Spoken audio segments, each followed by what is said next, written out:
It is only 3. Excuse me for a second. Pops on the mic. Stop all the booing and let these guys play. It's got no class. It's not who we are. Knock off the booing. Pop telling the fans to lay off Kawhi Leonard. But that's not San Antonio. Well, I don't believe I've ever seen that.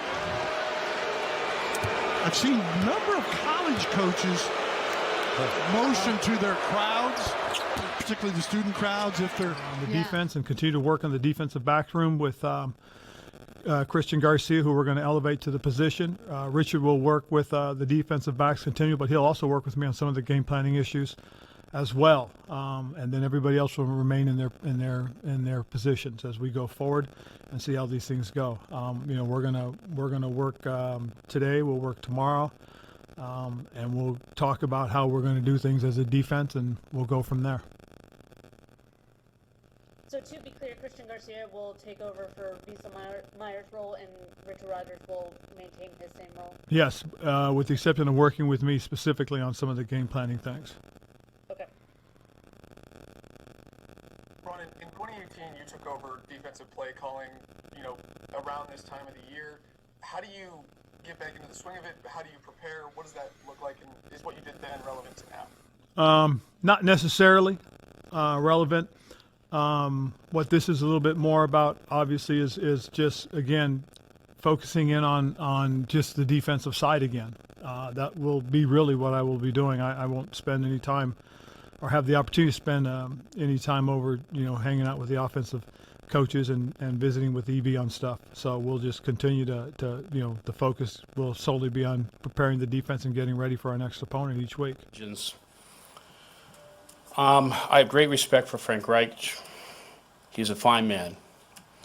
Also, Coach Tabor moved on from Josh and Deuce yesterday, who are also very good men. Tabor will be up to answer questions on them later. With that, I'll just open it for questions. If y'all hang on, I will select everybody for questions. So if you want to raise your hand, take the first question from Dave. You admitted you made some mistakes with hiring Matt Rule. What was the mistakes in the hiring of Frank Wright? Look, every coach that we've had here has had contributions to this organization. Frank has contributions to the organization. Matt had contributions to the organizations.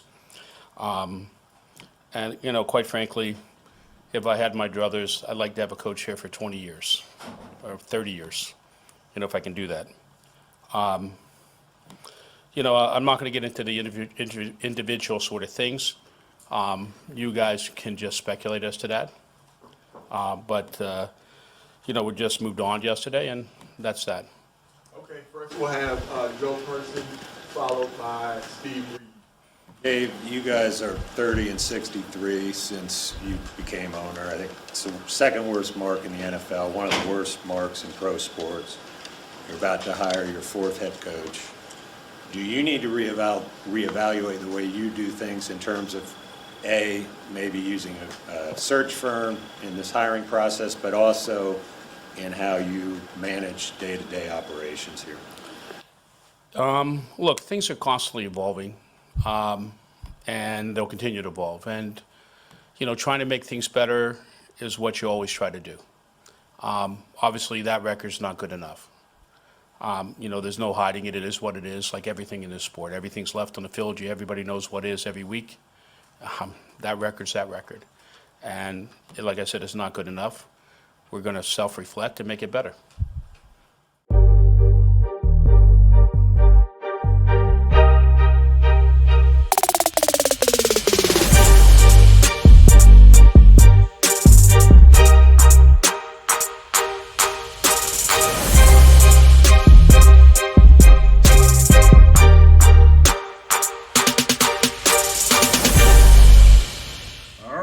Welcome back to Out Coach Sports. Everything is going on with Mr. McClain. Mr. Cliff is in the background. You all know and love him. We're going to bring him in when we start talking about NBA. But we're going to start by reviewing Week 12. Had some firings. Again. I tell you, if it ain't one thing, it's everything. So before we get into before we get into talking about Week 12 as in terms of the games, what do you think about Frank Reich getting fired? Was it too soon? Oh, way too soon. Awful decision. Terrible. They went out of their way to bring this man in from Indianapolis, and then because they won one game, they're awful, by the way. They only won one game, they're going to say, oh, let's get rid of the guy we went out of with. Terrible. All-around terrible decision. That's not good for your young quarterback's development either. You bring in the guy to coach his kid, and that's terrible. My opinion on that is like, okay, you bringing the guy in, and you don't even let him finish the year. Yes, you have a terrible team. If you're going to make that decision, you either make that decision before the season or after the season. I never get firing somebody in the middle of the season unless philosophically it's like, okay, this team is way better than this. Yes. And I'll make the change now so I can get the guy that's trying to call the plays right in. That's the only time I can see it. Kind of like the Raiders situation where it was like, matter of fact, both times with Bisaccia and the kid from New England that I won't even say his name anymore because you guys might try to have him as a coaching candidate next year. It's ridiculous how many coaching opportunities McDaniel gets. But yeah. I think he's done with the NFL as in terms of that. He's a coordinator, and that's all. Another situation, of course, I'm going to talk about the Washington Commanders again. Don't y'all love that team? It's like every time they make a change just to make a change. There's no rhyme or reason behind it. It's just, we're going to do this because just to make a change, but we don't actually expect any results. Do not expect Eric Bieniemy to be the head coach of the Commanders at the end of the year. The only way, and I'm going to say it here first, and I dare somebody to steal it off of me, is basically like if the NFL presses hard for the Commanders to hire Bieniemy as the head coach and they'll staff up around him. But he will have to show, I mean, to be honest with you, the offense wasn't that bad this year considering their quarterback is Sam Howell. But they will have to show that the rest of the season for him to get a legit shot at that. But if they go out, start having 21-point games, 14-point games, single-digit games, and he gets hired as the head coach, that's an NFL move. That's the narrative. So that's my opinion on that. And I'm trying to think. That's all the firings this week. This week, yeah. Because there may be one that's coming up in week 13, but we'll get there. So Brandon Staley? Yeah, Chargers may be on the way out. Yeah. But looking at the NFL Week 12 in review, couple good games, couple duds. Start with Thursday. Yeah. Jordan Love showed out in front of the world.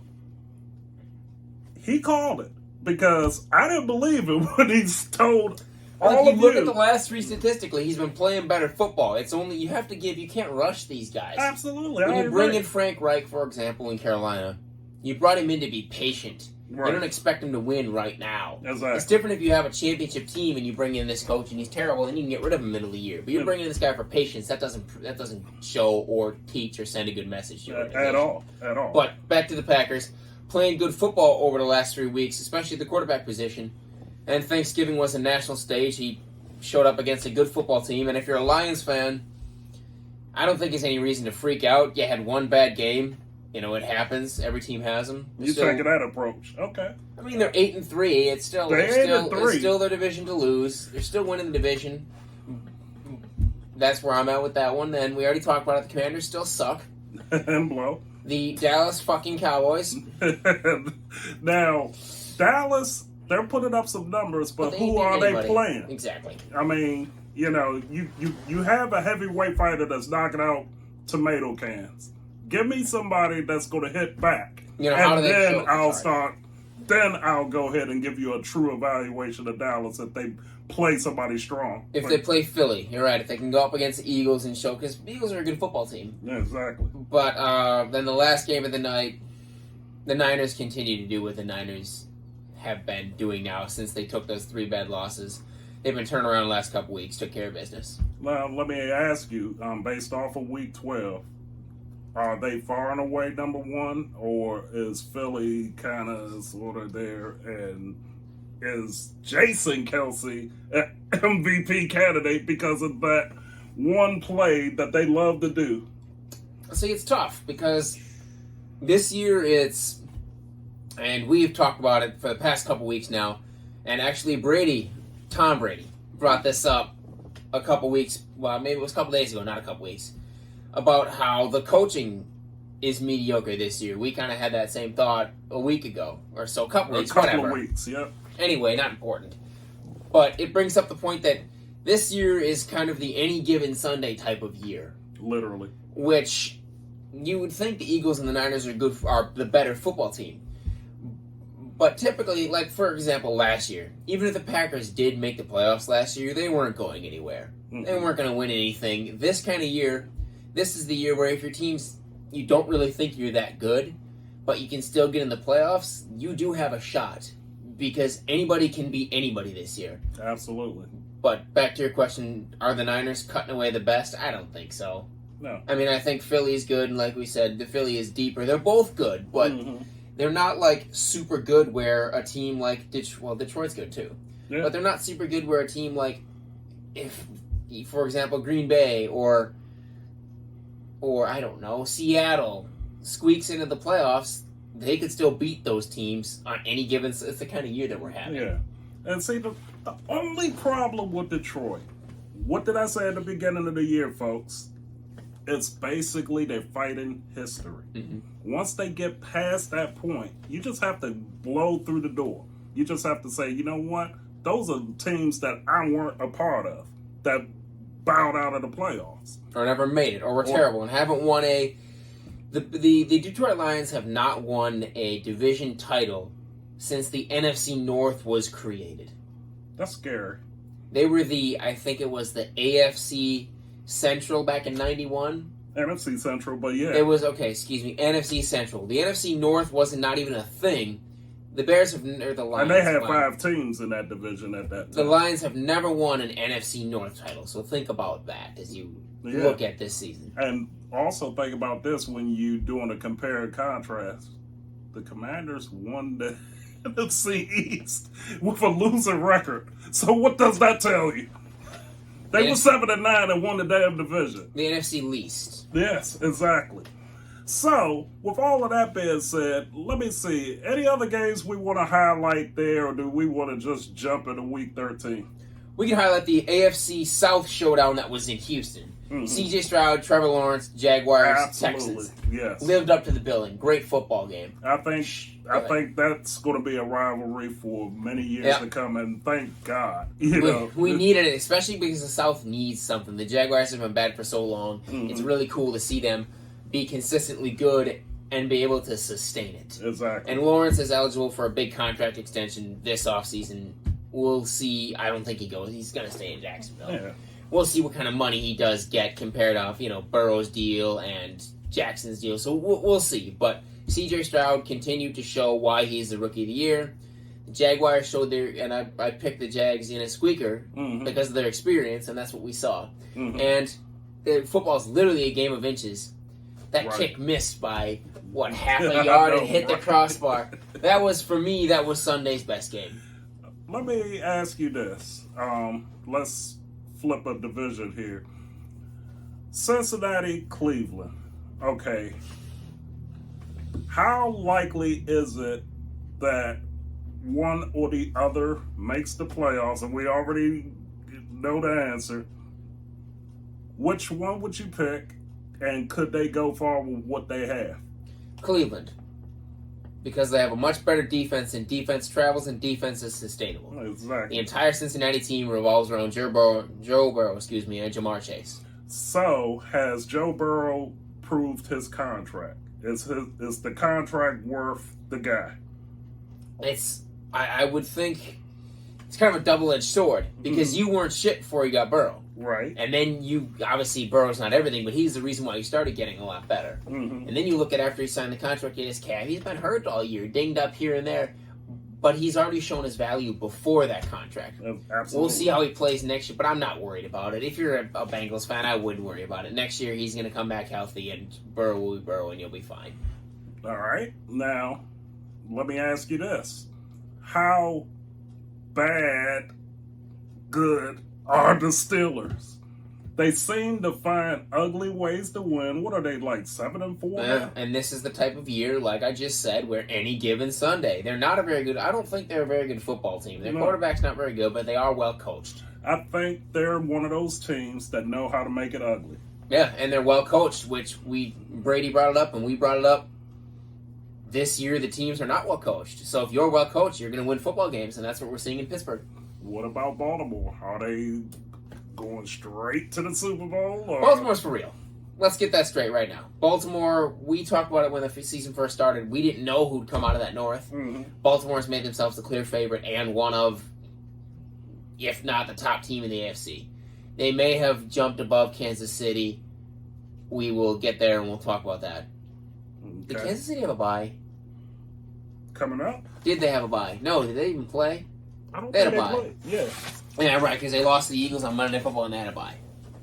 And for once, I actually printed out the damn schedule. We're but prepared today, folks. This is for next week. But we'll get to the Chiefs when we get into Week 13 and some of the problems they're having. But the Ravens, I think, have jumped above them in the AFC race and have made themselves one of the top 4.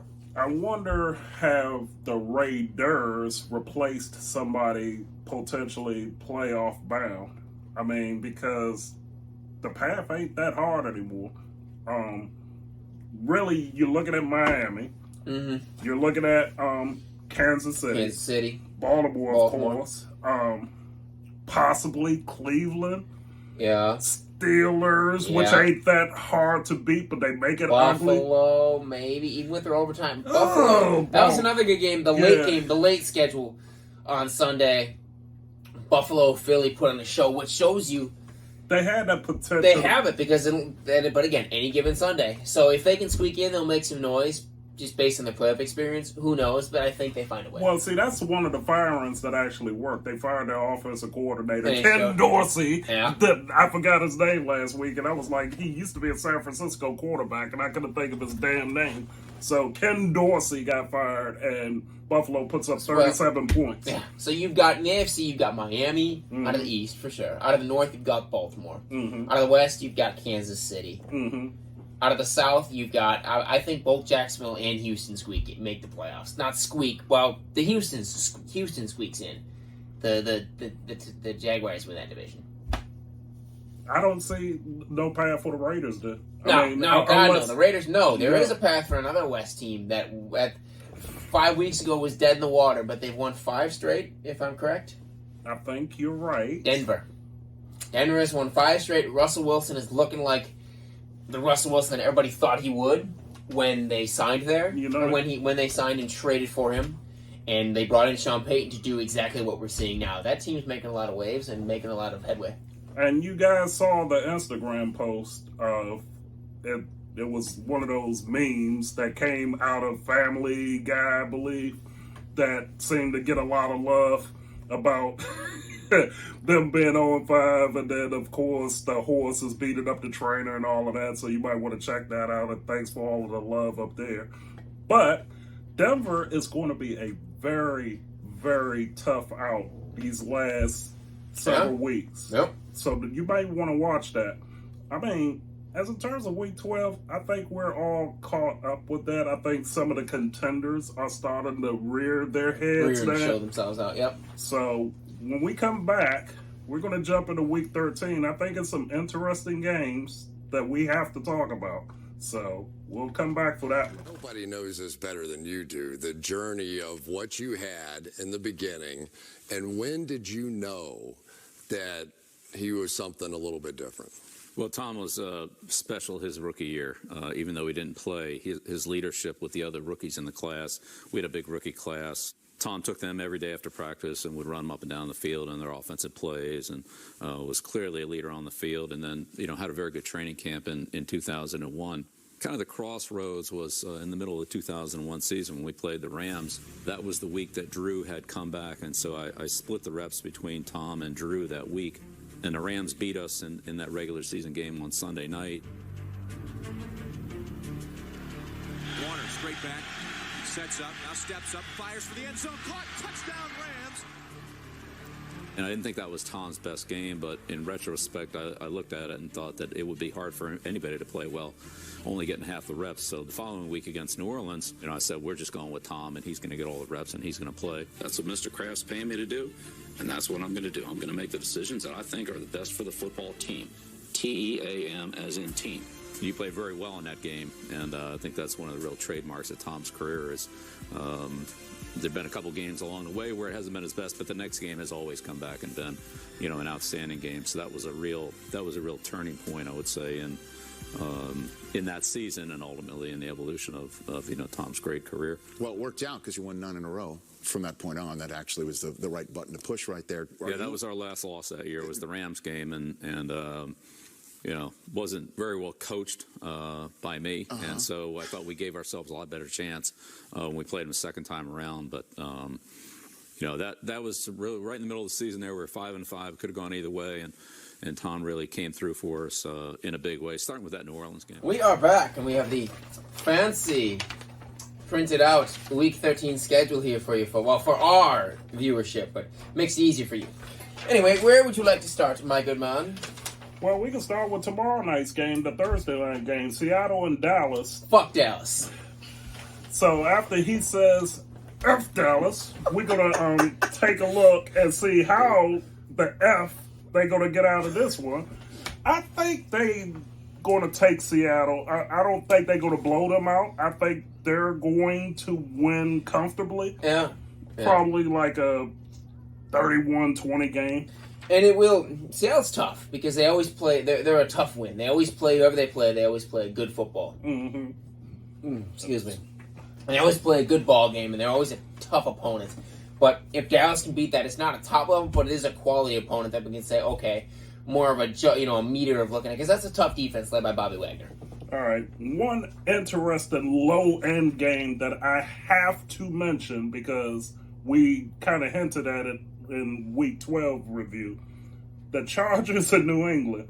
If the Chargers lose that game, folks, expect their head coach to be walked out that door. Staley's out the door, yeah. I mean, he is gone. I mean, because you can't get no worse than New England. Yeah, New England sucks, and I know there are a bunch of people out there who hate Brady, who have hated Brady for 25 years, and love to see Belichick be terrible and lose, so now you have your wish. I am on that side of the fence.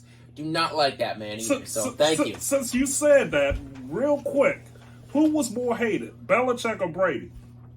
Between the two. See, I guess I have a unique perspective on that, because I've been a Tampa fan since they drafted Levante David in 2012 out of Nebraska. Uh-huh. So I've been a Bucs fan since 2012. They got Brady, and I'm like, oh, God damn it. Because I hated the Patriots, right? Mm-hmm. Mm-hmm. And then when he left, I wanted to see who was it that I really hated, because I always liked Cam Newton when he was in Carolina. Right. The second he signed with the Patriots, I hated that fucker. So I knew it was Belichick, because it wasn't Brady. Right. For me, and obviously I'm sure there are different people who have different views out there. Maybe they hate him altogether. Mm-hmm. Jets fans, Bills fans, Dolphins fans. I'm sure you hate both those guys, but for me it was Belichick. Okay. What about you, off camera, Cliff? What about you, Belichick or Brady? Who do you hate more, or both? Belichick. Why? Because I'm just a Brady fan. Like, that's a bad statement. All right. I'm being truthful. All right. That's fair. What about you? I mean, look, I don't necessarily hate either one of those two, but if I had to say who was more hated, it's definitely Belichick. Because even through all of the time with the Brady haters, it was kind of like, I hate him because he's so damn good. It's just like, I can't get rid of this damn feeling. And it's like, all right, I like what Brady's doing, but fuck that Belichick. Belichick always seems so crabby. Yeah. That's what bothered me about it. He would win 3 Super Bowls, and no matter what, he was never happy. But if you watch that NFL series where they was talking about all of the great players, Belichick was actually... He does have a different... NFL's top 100 all time, he does have a different attitude. And he laughed a lot, and I was like, Maybe, and I just think it's the league creating this narrative. I don't know. But anyway, that is going to be a bottom dweller. That's a sidebar, so don't worry about that one. But what game you want to... Well, since you brought up that game, Justin Herbert's contract. Is it too soon to judge? I think it is. Mm-hmm. Yeah, I mean, it's not fair to him if the coach sucks. I think he is talented because he's very talented. Who was the guy they had before Brandon Staley that I don't think they should have gotten rid of? It was a black dude. Oh, it wasn't Frazier. It was no, the younger guy. Yeah, I see him because and they won like 13 games, and then they got rid of him, and I never understood that. And they brought in Staley. Yeah, because of Herbert and Now, anyway, I liked that guy before. Whatever. So if they lose, though, you are right. I think of course, we're going to have at the bottom of the screen who the hell that was. We will, yeah, because it's going to bother me. And then after we get off, we're like, oh, it was this guy. Yeah, exactly. So it beats that way when you don't have a script, folks. Looking at this is, God, there's a lot of bad games. That's what makes it so interesting. San Fran and Philly should be a good one. Well, again, we just talked about NFC Championship, yeah. That is, and then Denver and Houston. You wouldn't think 6 weeks ago that'd be a good football game, but that one, it could be a good football game. That might be the game of the week again. Well, San Fran and Philly's the game of the week. I mean, but still, you always have one of those underrated games. But I think that's if you're looking at the main event, you got wrestling terms. Well, it's interesting in the sense of if Houston actually handles Denver, that may solidify them going to the playoffs. Yeah, and Denver's hot though, so it's going to be hard. It's going to be. But they are in Houston, and I was watching that game on Sunday. Houston is loud. And another, well, I can't even say undercover game, but it's a game that will intrigue me. Cleveland and the Rams, only because if Cleveland is able to beat the Rams, the Rams suck though.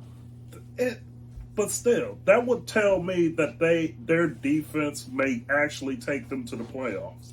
The other one that has potential is, again, just based on, because it's the Sunday night spotlight up at the frozen tundra. We're getting that time of year where it is getting cold. Green Bay and Kansas City. That's a trap game. Which, well, because Kansas City, I'll get into Kansas City's problems now. Typically, Kansas City by this time of year figures out their issues. Mm-hmm. With, Mahomes figures it out with his receivers. For example, Marquez Valdez-Scantling. A couple weeks ago, he had a little option route, and the open space was to the outside. He kept curling back towards the football, and Mahomes threw it over here. You don't typically see mistakes out of Mahomes and the Chiefs this late in the year like that, and that's the kind of stuff that worries me when it comes to Kansas City, is the communication between the quarterback and the receivers. So let me ask you this. If Green Bay knocks off Kansas City, other than the fact that he's a Wisconsinite, folks. So Cheese head, I do. If the Packers make the playoffs, and you can hold me to this, I have a cheese head at home. I will wear it on the week after they make the playoffs. I will wear that. I will wear the hat for you. For all the folks, I will wear that hat. And I've seen him wear that cheese head hat before, so it looks ridiculous. Even more ridiculous than the turkey you saw me wear last week, and I'm proud to wear it too. I will do it with pride. That's all right. I'm gonna wear a Santa hat or whatever. Santa Carl. Ha ha ha. We'll do all of that shit later. But with the Kansas City Green Bay game, it's one of those statement games. If Green Bay is able to knock off the Chiefs, one, Green Bay could solidify a potential playoff run, and Kansas City might be in a little bit of trouble, just a little bit. You know what I'm saying? Especially with Denver. If Denver wins and Kansas City loses, look out. That's where I was getting at, because it's like now Denver is a play for the West that nobody saw 3 weeks ago. Nobody saw coming. Yep. So that's that Cincinnati-Jacksonville game, they need to flex that shit out. I mean, because that's a Monday night game, and honestly, Jacksonville should stomp Cincinnati in that game. You bring up a good point. I was looking at the tickets a couple weeks ago before Burrow got hurt, and those tickets for that Monday night game, it was two young quarterbacks, Lawrence and Burrow. Those tickets were like $250 at Everbank Field in Jacksonville. I looked a couple days ago, they're down to like $35 because he's out for the year. Yeah. And Jacksonville should stomp them. It had a potential to be a good matchup, but unfortunately, injuries have kind of taken that away from us. And I want to shine light on one other game. Go for it. Bucks Tampa Bay, do not let me down. You're going up against the 1-10 Carolina Panthers, who just fired their coach. Yes. If you lose, I'm done for the year. You suck. You are awful. And Todd Bowles, I'm coming for your head. And by the way, Buffalo, Chicago, Vegas, Minnesota, Giants, and Baltimore. That's a lot of damn teams to have a bye. So, yeah, all of those teams will be off. We're back talking basketball and other stuff and McClain's power rankings. And we'll bring in Cliff to argue with me, and I will prove to how wrong he is. Maybe I should disappear from that segment, folks. He challenged my where I ranked the Orlando Magic. How did that work out? Find out. All right.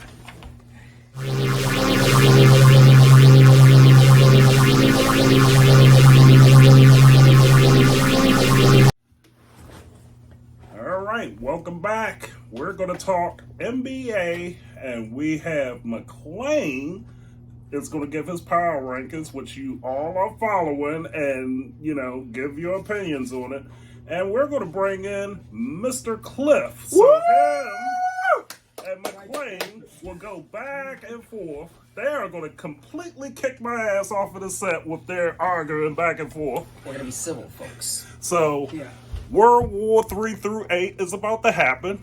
So, let's get into it. Okay. That's right. You started 5 world wars between each other. So, what you have, Mr. McClain? Okay, what I need to start doing, and of course I didn't realize this until right now, I need to start writing down last week's my last week rankings, so I can look at it and compare to this week's rankings.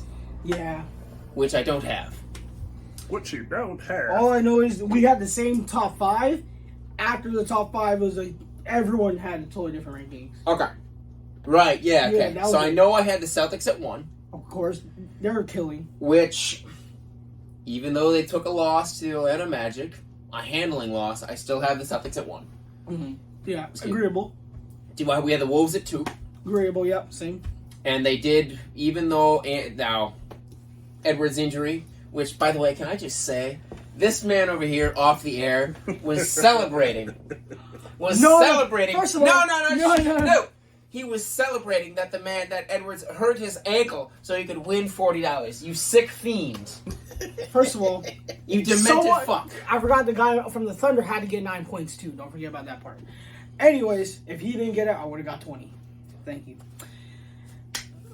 Prayers to you. I hope you get on. But I know you're gonna go through it. Like, I wanted you to go number 1 in 2020, and you did, and I've been a fan before everyone was a fan. And then you'd be telling me, no. Then you'd be telling me, I gotta rest him up for the playoffs. It's November. Hey. How are you resting up for the playoffs in November? You win 15 games. Hey, bro, you gotta do what you gotta do to save these people. Anyway, Timberwolves at 2. Yeah. Josh Giddey pulling a Carl. I know I gotta backtrack here, but back to the Thunder. Josh Giddey pulling a Karl Malone on everybody with that underage children stuff. We won't get into that. The opinions of McClain is not part of Outcoach Sports. Oh, it is. Wait. My opinions are not the express written consent of the NBA, or whatever they say when you watch it or when you record it. Anyway, so Celtics, Timberwolves. As much as I'm not a Sixer fan, Sixers at 3, just because they murdered the Lakers. They murdered them. You saw his shirt, guys. 44 points. We're not going to talk about that. We'll get there, but we're not going to talk. 4, holding strong, Denver. Yeah. And 5, cracking into the top 5 for the first time this season, Orlando Magic. Okay. What are you, I see, what, are you in agreement with me, or you saying I'm wrong this week? What you got for me? Because they did beat the defending champion Denver Nuggets. They're on a 6-game heater, and they're going to be on an 8-game heater after they beat the Wizards twice, Wednesday and Friday. He is correct. Oh! Okay, so I'm correct. Top 5, but let's see. Let's hear top 10 now standings. All right. 6. 6 is a toss-up. Yeah, because you've got the Kings in there. Like I said. You've got and as much as the Thunder have really played good basketball. They really have. But I'm going to put the Bucks at 6. Okay. I'm putting the Bucks at 6. They've had a good week. They lost to Boston last week. Mm-hmm. Yeah, but I'm putting the Bucks at 6. I'm putting the Kings at 7. They're getting healthy. The Knicks. I'm gonna put the Suns at 8. Suns 8. Okay, I respect Because Devin Booker has led them back, and I think it's on a 3 or 4 game winner now. Mm-hmm. They're both getting, obviously Beal's still out, but Durant and Booker are healthy, and they're not going to win. They may win in the playoffs, but that's not the point right now. I'm putting them at 8. The Knicks had a good win. Who did they just? They just beat Miami. They beat Miami. They did? Yes. Last night? Not last night, but a couple nights ago. Okay, you're talking about a couple nights ago. Yeah. Miami had a collapse in the fourth quarter. I know the Bucks beat us so bad. I'm putting the Knicks at. Where am I? So I had 8. Knicks at 8. No, you said 8 was Okay, so 6 was Milwaukee. Yeah. 7 was the Kings. And 8 is the. What did you say? Boy, 8 is the Suns. Yeah, Putting the Suns. Knicks at 9. Okay.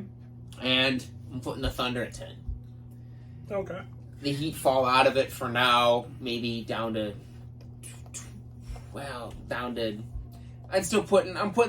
put the Heat at 11 or 12. The Lakers at like 14 or 15. They're just not playing that good at basketball. Right. Especially after you lose. I mean, when you're only playing 8 deep as comes to the Lakers. You're only playing 8 deep. Rui's out, Vando's out, Gabe Vincent's out. Everybody's out. They don't have anybody. It's tough early season. You can't lose by 44 points. I mean, that's the worst loss in LeBron's career.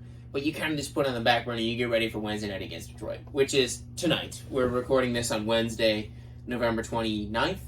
Yes. The 29th, we're recording this. Should be out in the next couple days. But anyway, that's my top 10. So how is the tournament going? Well, the quarterfinals just happened last night.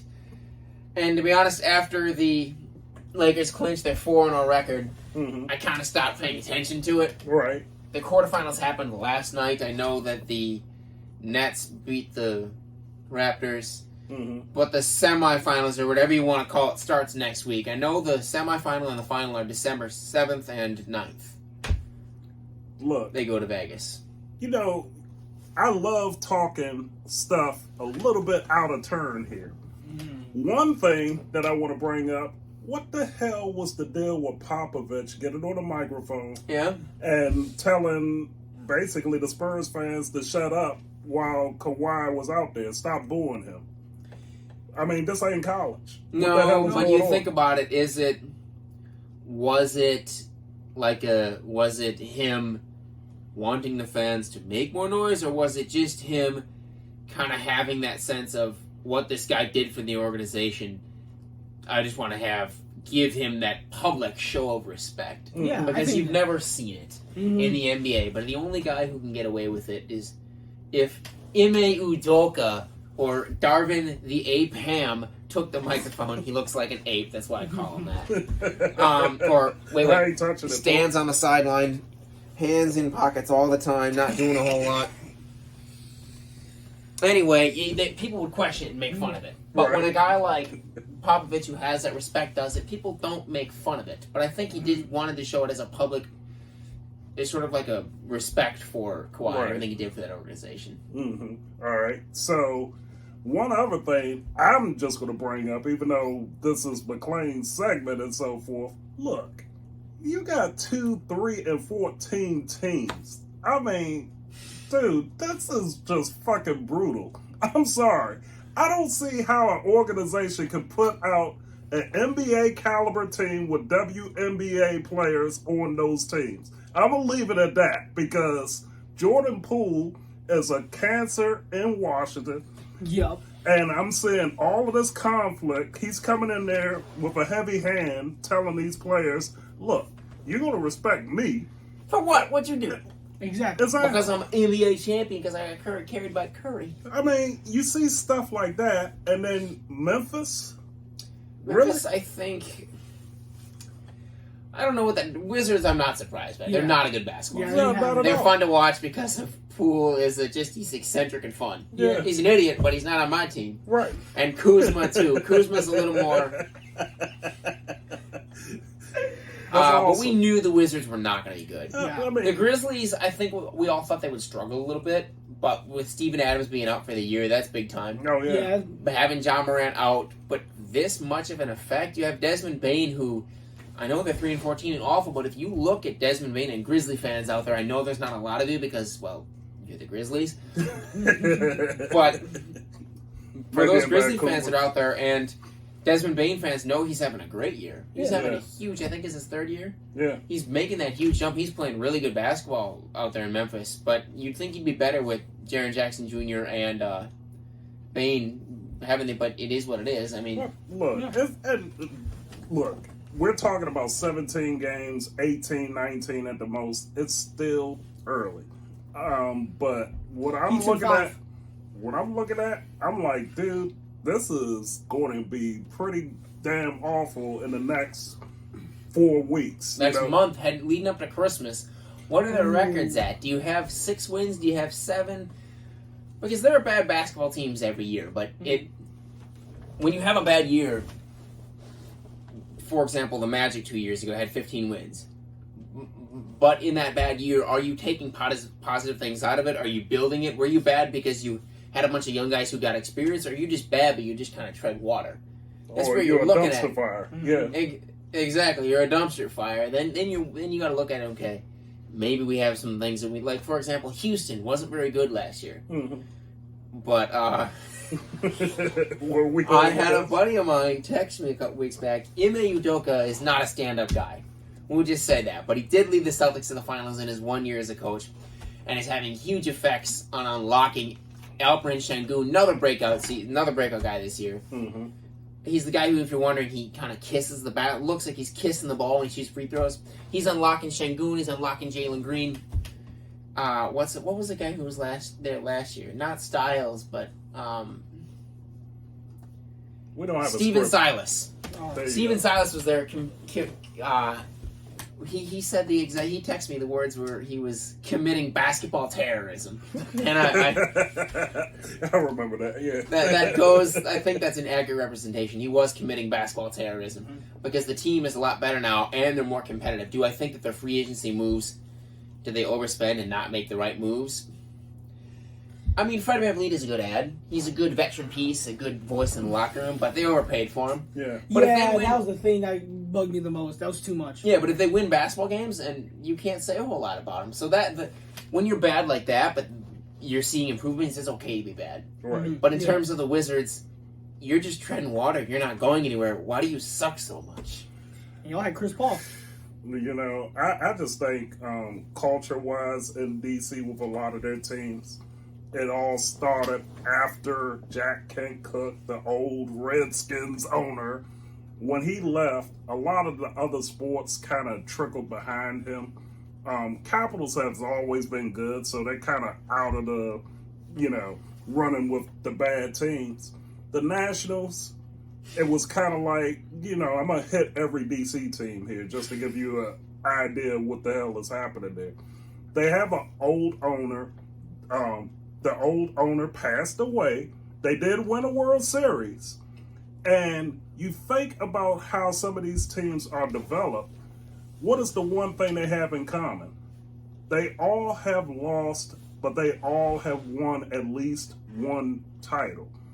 Which tells me, going back to another segment with like Detroit, for example, you can be bad long enough and actually win. Sometimes it's just never your year. You fight in history. And unfortunately, when you're looking at the NBA right now, I think so many players are chasing a bag, which I can't blame them for, that you start losing continuity after a while. What is your team's identity? And how quickly are you willing to change that identity just to get that player to come there? And then you're bringing in his friends, his boys with him. Some people call it the LeBron effect, but that happened before LeBron. Because you had other teams. Look at the Houston Rockets. I mean, Clyde Drexler. Lakers. I mean, bringing in Karl Malone, by the way. For those of you who don't know what Karl Malone did, I don't think that Josh Giddey's on this level. He's going in. I'm going in. For those of you, because you're like, wait, what did Karl Malone do besides be the all-time, third leading scorer in NBA history? We love you, Brian. Never leave us. Karl Malone was in college at LSU, and he thought it was a good idea to impregnate a 14-year-old girl. He was 21. He impregnated a 14-year-old woman and disowned the child and act like he never had one. And the NBA tries to... That's one of the things that the NBA tries to make you forget. So just keep that in mind. Giddey didn't do any of that. And it's a little... Because he's from a different country, you know, the ages. Yeah. But we'll see with that. A little too soon to tell. Yeah. And we're kind of at the 15 to 18, 20 game mark. Mm-hmm. Looking at teams that... Like, for example, the Bucks... The Right. Celtics, the Nuggets, Mm-hmm. are who we thought they were going to be. And then there's Right. other teams that you think maybe are up there close to them that haven't quite figured it out, whether it's injuries or new pieces. Like, Absolutely. the Lakers got blown out by 44 points on Monday night, but they're still 10-8. Right. And they have not had Jared Vanderbilt all year. They've had Gabe Vincent for like 3 games. They haven't seen... Rui's been in and out of the lineup. Mm-hmm. They've got like Cam Reddish, who was really playing good basketball before he went down. He's been out of the lineup for the last 6 games. When you've got all these new guys and you're running 6-7, when you're running 7-8 guys, it's hard to really look at your team and go, okay, what do we have? Right.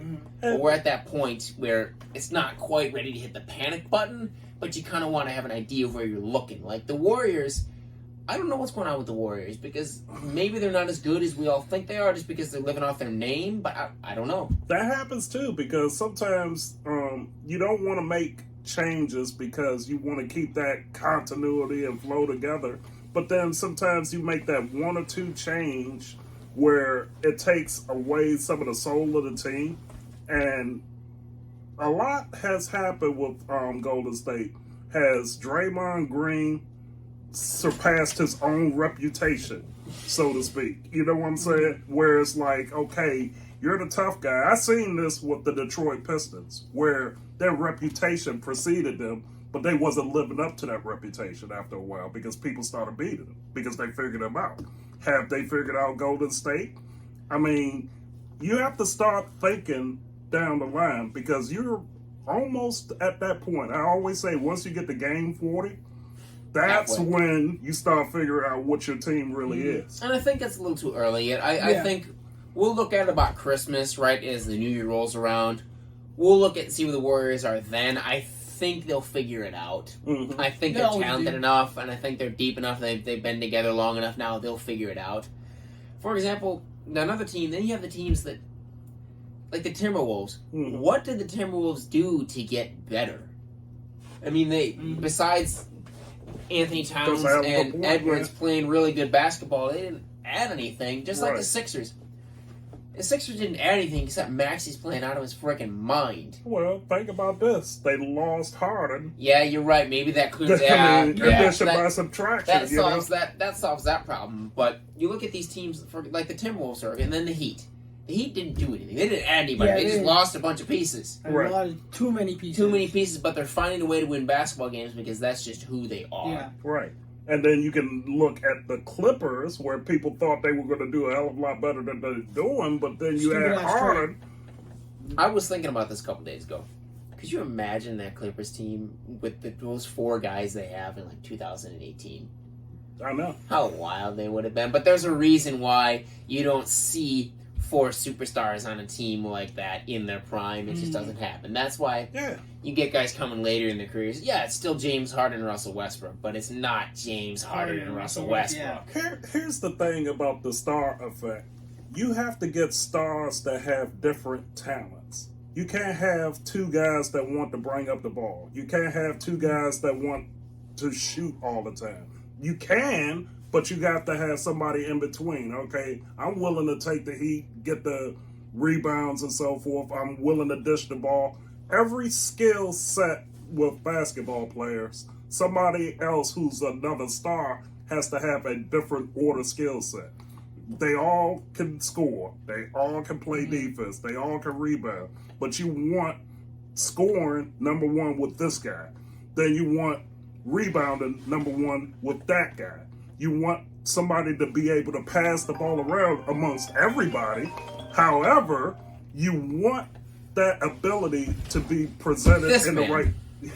His phone be ringing on the show. Okay. Embarrassing us all, making us look like asses. Sorry to cut you off. No. There's someone my phone's on Do Not Disturb, and I have 3 people that can call me over that, and that was one of the people. Second of all, I agree with your statement, but the thing is this: there's no more specialists in the NBA. Everyone can do everything, and then And I'm not talking about specialists. I'm talking about the star players because their quality has to be better in this area than that area. And when you're all on the floor at the same time, how do you mesh? Exactly. Yeah, because that's what I felt like. That's what it is. That's what I felt like about the Timberwolves. I feel like personally, they found out Edwards is that guy, and you know, like how Dwayne Wade took a step back for LeBron. I feel like Carl understands, like, okay, this is my role, because like I haven't seen him been shooting a lot lately when I've seen him play, and I feel like Edwards has the ball more and is taking the initiative. Like, okay, it's my team, not my team. We're the 1-2 punch. But I'm the point guard. I'm going to bring the ball up. Yeah. You're not the point guard. Yes, exactly. Right. There you go. That's what I'm saying. That's what I feel like they understand the role. Like you were saying, once the role is made and we know who's doing what, and if you are the specialist in this area and that area, because, you know, we always need someone to do their dirty work. Like you said, the scoring. Like Pat Bev. Exactly. Who's trash, by the way. Oh, he's okay. Nah, fam. Bro, he's good at his position. Have you seen his podcast? We're not talking about his podcast. We're talking about We're going to talk about his awful take, might I add. I was watching his podcast, but I don't remember what it was, 5-6 months ago. Not important. He was talking about the Orlando Magic, right? Mm-hmm. And he goes, you got 2 players, and this he's an idiot. Mathematically, it makes no sense. Because there's only 30 teams. Uh-huh. So inside the top 50, you're bound to have 2 guys on the roster inside the top 50. Exactly. He goes... or inside the top 100, excuse me. He goes, you got 2 guys inside the top 100. Why are you so bad? Why are you not winning? Pat Bev, first off, that math doesn't make sense. And you run the Lakers. You had 2 guys inside the top 15 and you weren't winning shit, so I don't want to hear nothing about you. Oh, yeah, he's talking about taking those to the playoffs. Shit. Yeah, why aren't you winning games? Yeah. I'm like, well, your math doesn't make any sense, dude. Think about it. But that's not the point. But yeah, everybody's got to learn to fit the role and how does it mesh together. That's all that it is with basketball. Once you figure out your role and you develop your role and you become good at it, that's how Chicago won their 6 rings. They figured out their roles and they stuck with them. Exactly. The Lakers, in both of their 3-peats, they figured out their roles, they stuck with it and did it. Even in their run of, they didn't win 3 in a row, but they did go to 3 consecutive NBA Finals in 8, 9, and 10. They won 2 out of 3. They figured out the roles and they stuck with it. Yeah. You had D-Fish, Ron Artest, Sasha Vujacic, GOAT, by the way. See, that's how you develop winners in the NBA. Again, let's see who's going to steal my take on this one down the line or whatever. But you know who you are. You know exactly who you are. The one that can't get away from that dinner table. So it's like, look. Not that I can't talk myself, but still. Anyhow, it's like, when you're talking about basketball, it's all about fit. I mean, yes, some of it is coaching, but how many people do you actually have to coach at the NBA level? At the NBA, you fit don't. Is the key point, the key word. Because you look at it, and the Clippers, when they're all said and done, when this is over, when Kawhi and PG leave and whatever, and they don't win a ring and they don't do anything, it's going to be the perfect example of how you can't buy a championship team. Exactly. Yes. Because you've got 2 guys that are never healthy, that are always injured, they're never going to win a ring. And see, fit is and that's the key word right there, fit. They don't have and it applies to 2 areas, folks. Fit as in terms of team, fit as in terms of fitness. Because what he just said with the injuries and so forth is how you train. Is how you go out there and play. This load management thing. Your mindset? You can't turn it on and turn it off, folks. It always has to be on out there. That's just my take. You don't want to hear me anymore because y'all going to steal everything I say anyway and take credit for it. So. But unless, do you guys have anything else you want to add? Oh, yeah, I want to add something. Shea's the 3rd leading scorer in Thunders. Just want to say that. What? He's going to be the 3rd. Watch. He's telling you. You mean third what? Oh, leading scorer on the Thunder. Oh, like all time? All time, yeah, all time. That ain't accomplishing much. Hey, with KED, hey, don't talk shit. Bro, that franchise look at me. Don't let him. Bro, that franchise has been in existence since 2008. I could go out there and play for 2 years and be the 20th leading scorer. And you saw the talent on I'm a one piece win of trash. They're going to win a chip. I promise you that. You mean when Josh Giddey gets banned from the team? I don't need Josh Jr. I said Shea. I don't know about him. He messes with your little kids. Anyway, anything else you guys want to add? I'm done. All right. Well, we'll be back in a week or so to wrap up Week 13, preview Week 14, and I can guarantee you a few things, well, that will not change. There might be some firings, might be some new hirings from now and then, but things that will not change. Number one, the Bears are going to still suck. They didn't even play this week, but you guys suck. 2, the sun is going to come up, and 3, LeBron is going to score 10 or more points in every single game that he plays. 1,161 games and counting. If anybody can name the guy who has the second longest streak actively in the NBA, please leave it in the comments below. Well, once you do that, hey, let us all know. Jackie's picks will be before us. Enjoy everything. We will see you next week.